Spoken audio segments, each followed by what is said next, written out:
사랑하고 축복합니다. 우리 중고등부 친구 여러분, 벌써 이제 8월 중순이 지나고 이제는 8월 하순으로 넘어가는 상황 가운데 있습니다. 이제 방학도 얼마 남지 않았죠? 어떻게 잘 방학 마무리 짓고 있는지 모르겠습니다. 계속적으로 코로나 인해서 뭐 어떤 것들을 잘 할 수도 없는 상황이 되어졌던 것 같고, 또 그런 상황 가운데 참 우리 가운데 많은 것들이 쉽지 않은 어려운 상황 가운데 있었습니다. 특별히 예배가 계속적으로 함께 예배를 드리지 못하고 어른들과 함께 예배하는 상황들이 되어졌고, 그러면서 함께 모이고 또 함께 기도하는 시간들이 많이 우리 가운데 힘들었던 상황이었습니다. 그럼에도 불구하고 감사했던 것은 7월달, 8월달 계속적으로 우리 가운데 기도회와 또한 수련회, 또 예수 묵상 모임을 통해서 함께 주문으로도 함께 말씀을 나누고 기도하며 함께 했던 시간들 가운데 참 감사하다는 생각들이 들어졌습니다. 비록 함께 모이지 못했지만은, 함께 그렇게 대면하지 못했지만은, 그럼에도 불구하고 우리가 근데 그런 시간들을 통해서 더욱더 하나님께 가까이 나갈 수 있는 그런 은혜가 있었으면 좋겠다는 생각이 들어지고요. 방학 가운데 이제 개학하면서 2학기를 맞이하면서 좀 더 하나님의 은혜 가운데 나가는 저와 여러분이 되면 좋지 않겠나라는 생각이 들었습니다. 2학기 불안하게 시작하지만 그럼에도 불구하고 그 가운데서도 주님께서 주시는 은혜들이 무엇인지를 한번 생각해 보며 나갈 수 있는 저와 여러분이 되었으면 좋겠습니다. 특별히 또 이제 9월 때부터 있어질 또 제자훈련이 있습니다. 제자훈련 가운데서도 이 시간들을 통해서 하나님의 자녀로서의 그 삶들이 무엇인지, 또한 제자로서 어떻게 살아야 될지에 대한 부분들을 함께 나누며, 또한 그 가운데서 우리의 믿음이 한층 더 성숙되어지는 그런 은혜가 있으면 좋지 않겠나라는 생각이 들어집니다. 오늘 우리가 함께 볼 말씀은 신명기 27장 1절부터 26절까지의 말씀입니다. 우리가 살아가면서 어떠합니까? 하나님의 복을 누리기도 하지만 또 어떠합니까? 저주도 느껴지는 삶을 경험하게 되어집니다. 왜 이처럼 우리 가운데 상반된 두 가지 축복과 저주라는 결과가 따로 있게 될까요? 또 왜 하나님께서는 축복과 저주를 나누는 그 율법을 우리에게 주셔서 이것을 온 마음으로 지켜야 한다고 말씀하실까요? 우리가 먼저 함께 보고자 하는 것은요, 하나님의 백성됨을 결정하는 그 율법에 대해서 우리가 함께 나누고자 합니다. 모세는 이 이스라엘 백성들에게 요단강을 건너 적과 꿀이 흐르는 땅에 도착했을 때 반드시 하나님의 율법을 기억하고 지키라고 강조하는 그 모습들을 보게 되어집니다. 하나님께서 율법 준수를 강조하시는 가장 근본적인 이유는 무엇일까요? 그것은 바로 이스라엘 백성들이 바로 하나님의 백성이기 때문인 것이죠. 그들은 하나님의 소유된 백성이고 하나님이 누구신지를 드러내어야 할 백성으로 그렇게 존재한 존재들이죠. 율법은 무엇입니까? 이스라엘 백성에게 어떤 무겁게 지워진 짐이 아니라 하나님의 백성으로 살아가야 하는 삶의 지침과 같은 것입니다. 우리 가운데서 그런 상황들을 기억하셔야 됩니다. 우리가 예수 믿기 전에 이 율법은 우리에게 죄를 깨닫게 하는 하나의 몽학선생, 하나의 선생과 같았지만은, 이제 예수 그리스도를 통해서 우리가 구원을 받고 난 다음부터의 이 율법은 무엇입니까? 하나님의 백성으로 어떻게 살 것인지에 대해서 그것을 알려주는 지침서와 같은 것이죠. 그래서 우리는 다시 한번 이게 하나님의 백성으로 살아갈 지침이라는 것을 깨닫고 그것을 지켜나가는 것이죠. 또 풍성하게 하나님 나라를 누리고 하나님과 친밀하게 교제할 수 있는 길이 바로 거기 있는 것이죠. 세상을 욕망하면 지키기가 쉽지 않습니다. 그래서 순종하면 할수록 그 기쁨을 맛볼 수가 있게 되어진 것이죠. 하나님의 말씀을 지키는 자만이 하나님의 사람이 될 수 있는 거죠.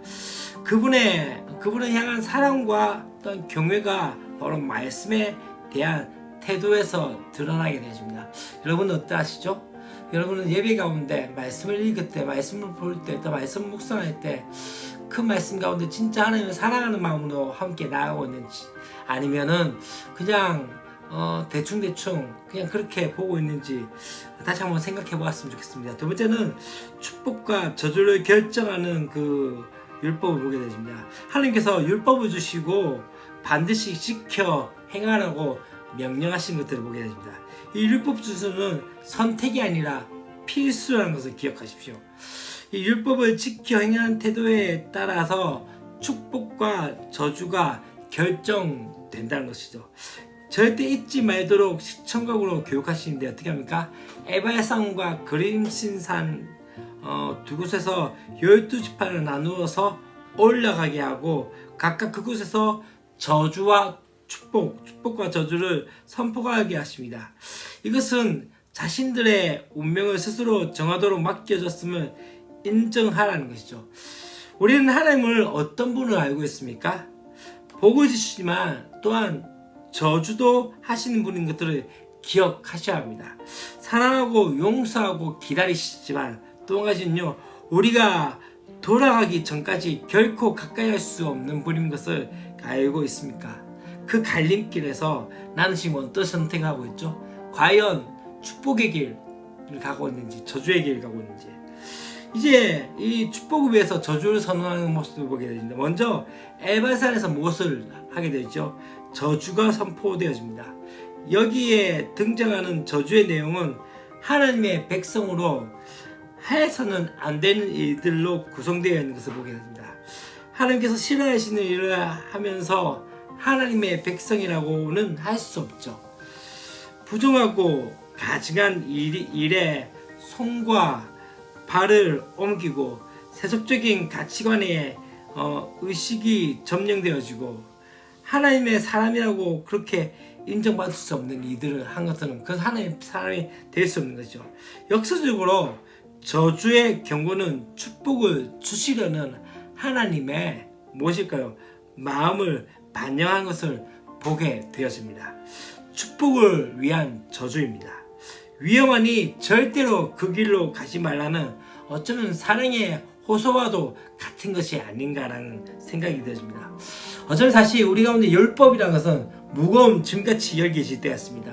왜냐하면 무엇인가 하지 말라 하라 이렇게 되어진 것은 무엇인가 딱딱한 것 같고 또 혹은 그것이 마치 우리를 딱 제한시킨 것 같습니다.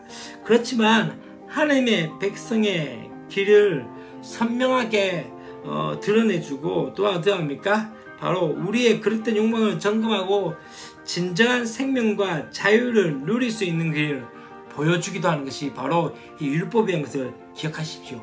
그렇기 때문에 사랑의 하나님께서 우리를 향한 당신의 성품을 보여주시고 호소하는 선언이 어쩌면은 율법이 아닌가라는 생각이 들어집니다. 율법 딱딱하게 보이고 우리가 율법을 구원받을 수 없다는 것들 때문에 율법을 부정적으로 보일 때가 있습니다.